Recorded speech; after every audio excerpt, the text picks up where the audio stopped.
¿Qué tal, amigos? ¿Cómo están? El placer de saludarlos y acompañarlos a partir de este momento en RG en vivo y traerles así lo último en materia de información nacional, internacional y por supuesto también información deportiva. 32 grados actualmente la temperatura en la capital de la República. Arrancamos rápidamente informándoles acerca de esto que generó cierto repudio, sobre todo en redes sociales.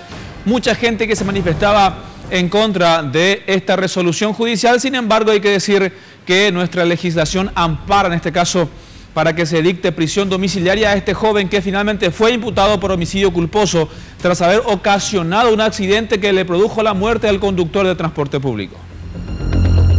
La defensa de Marcelo Ortiz presentó una fianza de 350 millones de guaraníes. No podrá salir del país ni cambiar de domicilio. El Ministerio Público, cuando se percata de la presentación del ofrecimiento de fianzas reales, la circunstancia que el joven no tiene antecedentes, hay un ofrecimiento de la propiedad de los padres con tasación para garantizar el sometimiento del mismo, el Ministerio Público me solicitó la aplicación del arresto domiciliario para el mismo. Ortiz tenía 1.3% de alcohol en la sangre. Fue imputado por homicidio culposo y exposición al peligro en el tránsito. A pesar de conducir ebrio, nuestra legislación no obliga al juez a enviarlo a prisión. De hecho, uno puede salir, vamos a decir, tener otra posición en el sentido de que si uno no coincide con lo que establece el Ministerio Público o directamente hay una oposición de las víctimas, uno no puede agarrarse de eso, ¿verdad?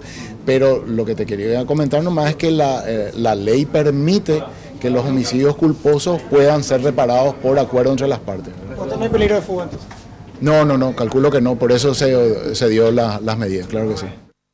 El chofer de la línea 27, Aurelio Escobar, al esquivar la camioneta sufrió un fuerte traumatismo que lo llevó a la muerte.